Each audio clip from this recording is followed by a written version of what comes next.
Luisa, hello. Hello.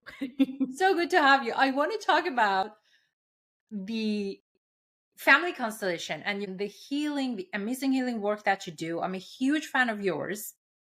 And but first and foremost, I want to know something. You call yourself a field worker. You work with energy and voice and movement. And could you please elaborate a little bit about the energy work, the unseen and unheard, and how you use it in your art and in your family constellation work? Yeah. First of all, thank you for having me. Pleasure.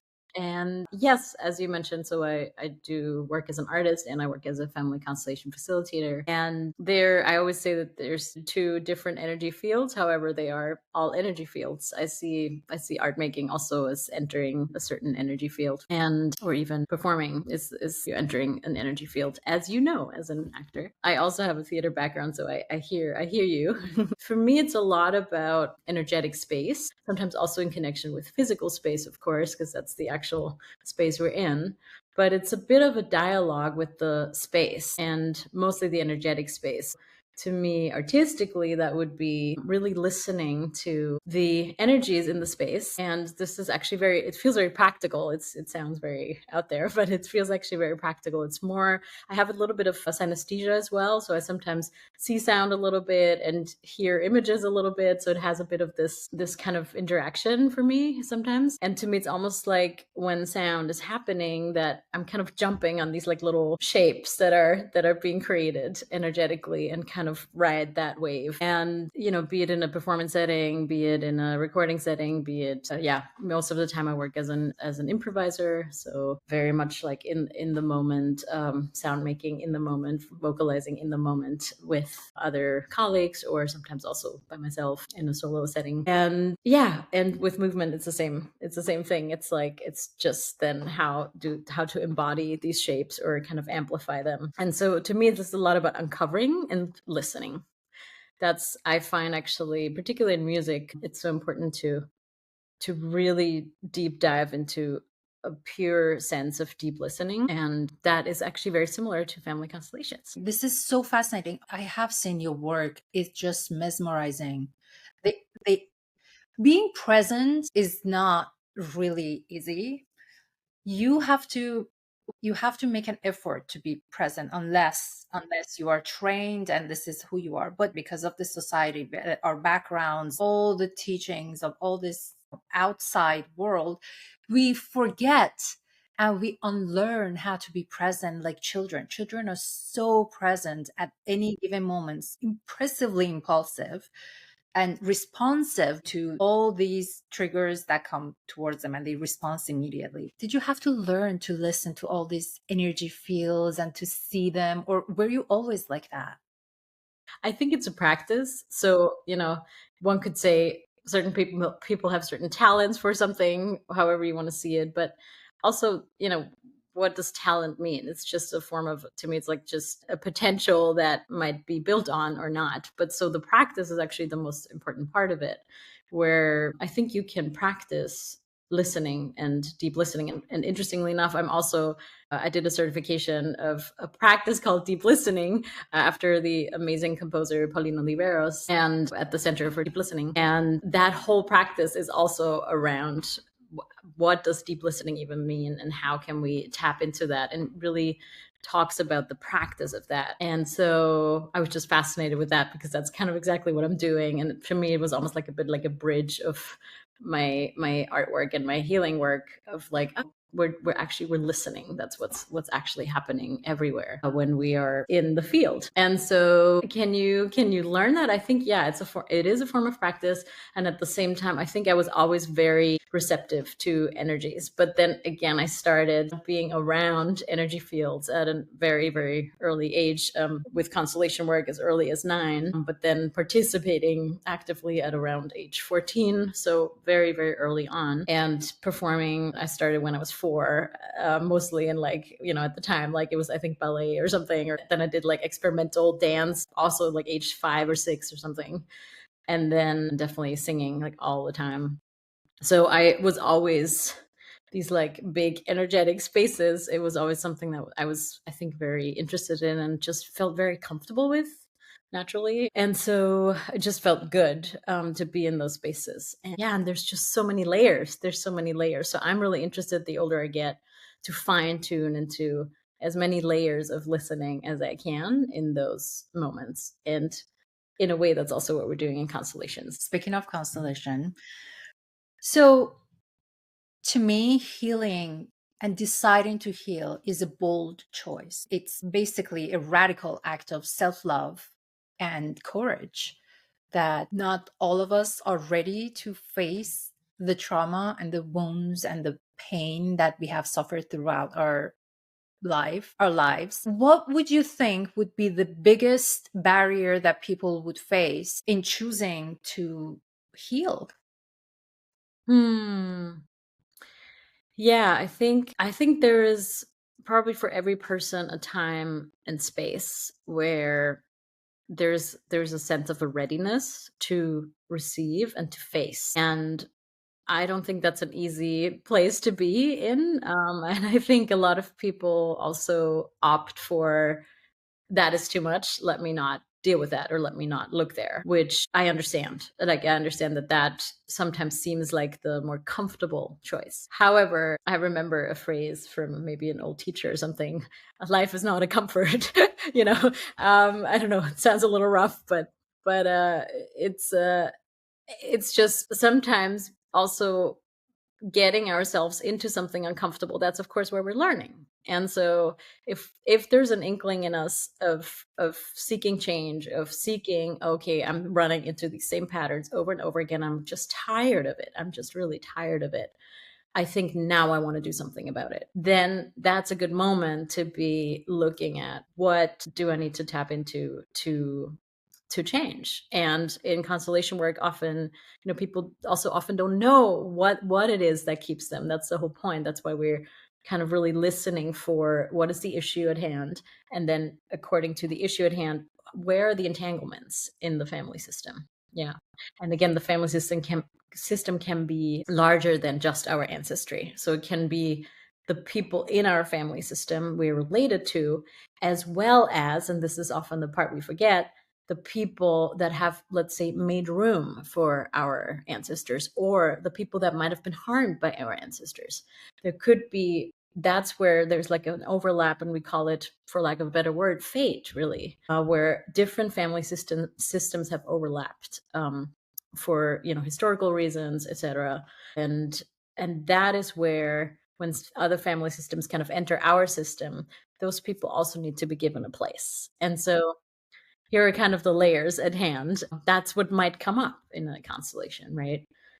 And so when people are ready, I think that's a good place to enter. That might just be frustration. Yeah. The concept of family constellation can be intangible for some. I had no idea that trauma and wound and pain can transfer throughout generations. And also learn that unless somebody within the family comes out and decides, I want to face this pain and I want to heal it for good, and just break this loop so it doesn't get transferred throughout the future generations. And then I got introduced to the family constellation, and I'm a huge fan of your work. Could you please explain the process? How do you help people realign within their family system throughout this work, and how does the healing look like? Yeah. So again, usually we start with an issue at hand. And this could be, I keep running into the same pattern over and over again. I just don't know what to do anymore. To, I don't really feel like I'm in life. Like, I don't feel like I'm even living my life. I don't know what is going on. Those are kind of quite usual problems that we're facing and that people come in with, as an example. And so what constellation work does is that it really kind of starts identifying and shows us in a very physical space, in a very physical way, and also kind of in almost a metaphysical way, how we are and where we are entangled. And so the tricky part here is it's less about a detective work of, I have to know exactly what happened here in order to see the entanglement. We have to remind ourselves that it is energy work. So we really are in an energetic space. And sometimes it's less about the what exactly or when exactly or who exactly. Um, the who maybe is the most important in that sense, but sometimes not even that is clear. It could be in a generation, one person in a generation, and we don't quite know who it was. However, we are putting a representative. This is, we're working with representations, really. So we're asking actually an actual person, could you represent XYZ? And they're holding that space for that representative of in that family system.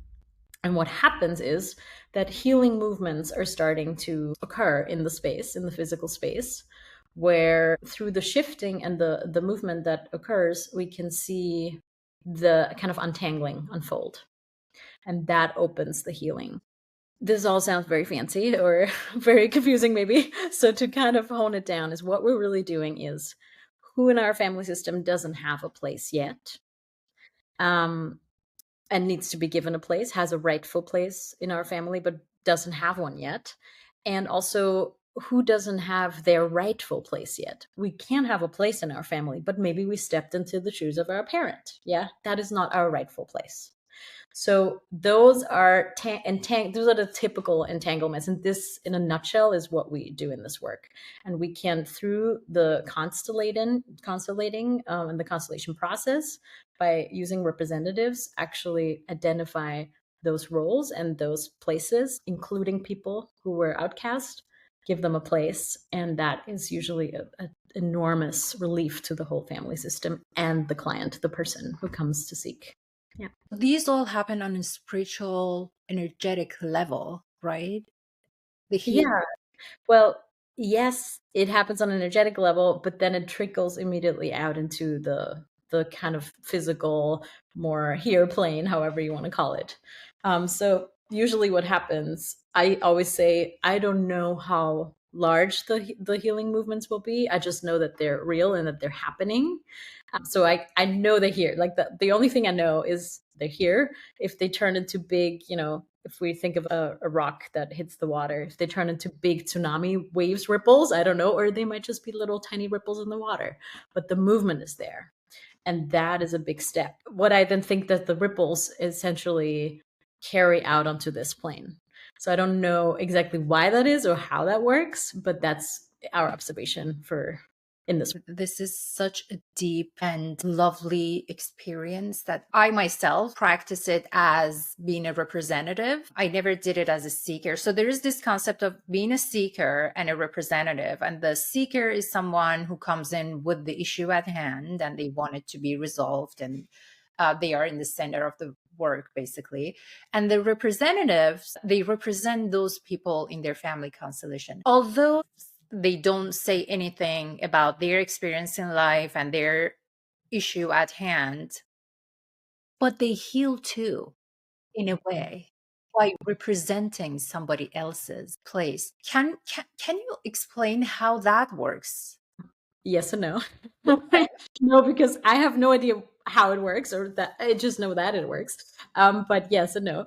I love that you bring this up, because I talk about this so much in all my groups, that please know. And I feel this is a particularly maybe USA or other phenomenon, where maybe more like in a more capitalist system, as we are mostly now, almost globally, I would say, where we're moving into more capitalist times. Also, as societies, there's a lot of like me, like but what about me? Like, I want this, like so often people think if they don't get to be a seeker, that they don't get to do the work, and they're just basically serving others. And it's like, why would I even attend if I'm just going to do something for other people, right?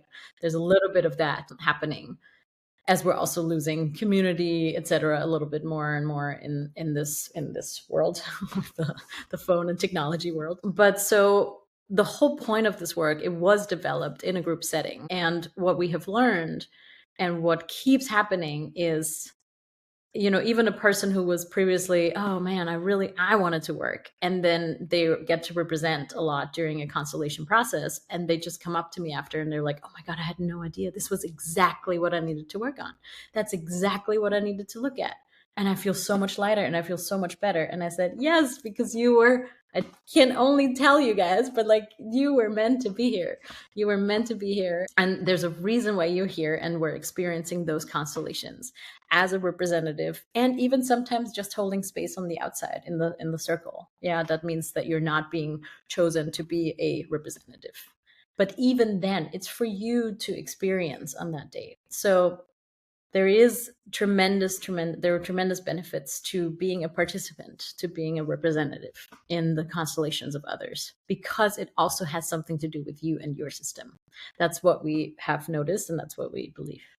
Is that why you choose certain people for certain positions? So that process also is completely intuitive. I have, most of the time, like sometimes I know people in the circle who have come to me multiple times, but like most of the time, it's also a lot of strangers in the room who I've never met. And the choosing of representatives, which again, this is a stylistic thing. Other facilitators let maybe people choose themselves. I do a little bit of both, but usually I choose particularly if it's somebody's first time, I choose the representatives. It's completely intuitive. So for me, it's almost like there's a little bit of an energetic pop up, and I'm like, oh, it's you. Like we have to, you. And what I think why that is because there's something in their system that recognizes that. Of course, I have no idea about that. Yeah. But I am sensitive towards there being kind of a recognition. And so they are being chosen for a representation. That very often hits kind of the nail on the head of what they might have to work on. Yeah. Some of us fear facing pain and reliving all these past wounds and traumas, most of which are not even our fault. They were brought to us. But you said something very interesting one day. You said, in order to be detached from your pain, you first have to move towards it, Mm-hmm. right? Feel it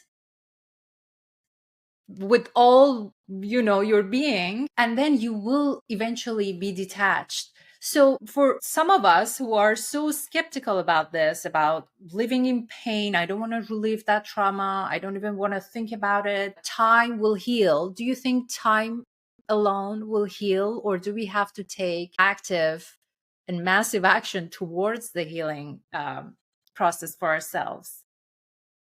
I would more err on the side of the last thing you said. So yeah, I would go more towards, if you can, if there's like again that little inkling of you that is sensing, I need some change. Something needs to shift, like because I can't do this anymore like this. It's a good time to tap into some deep healing work. And as you know, in this work we call it soul. It's really like soul healing work, meaning it goes really, really deep. Or you can also think of it as like your interior landscape. We're like really working with your interior landscape. That's how I sometimes call it. But I think that we really have to pay attention to, do we feel like we're ready for that, for a big opening? And while I do think it's probably the strongest move so that you can you can reconnect to your strength, some people might not be ready to do that. And that's okay. And then they might take another 5 years for them to face that particular issue or that particular entanglement. And that's okay. There is no judgment or, you're bad because you haven't worked on yourself. Think also life teaches us on the outside all the time anyway. Sometimes we can read it and be like, oh, this is what that meant. But also often we don't. But life is going to also give you a few things that are like, hey, you need to look there, right? We all have felt that way, I'm sure, before. So it's going to some way, one way or another, you might have to face it at some point anyway, even if you don't, let's say, do healing work. But this is a good way of being in a container that is safe and I mean, it's deep. It's very, very deep, but it's a good way of opening something and actually untangling something very effectively for a long term. Yeah, for something long term. It's less temporary. It's more long term, this work.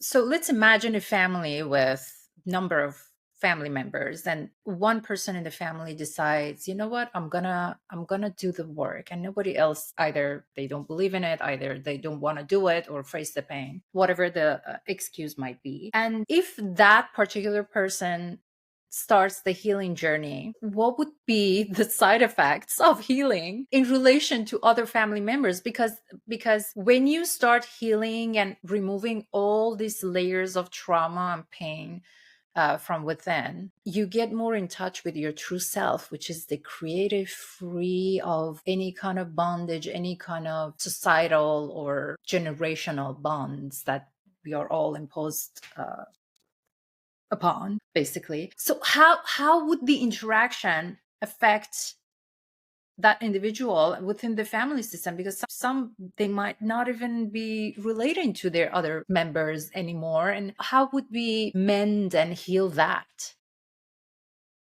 That's a great question. I think that, you know, that's actually sometimes a part of the problem, is that in my tribe, in my family, that's not what people do, right? So I could just err on the side of not doing that either, and then kind of stay in almost, we call, Hellinger would call this the family conscience also. So like anything that in a specific tribe, in a specific family system is the right thing to do, right?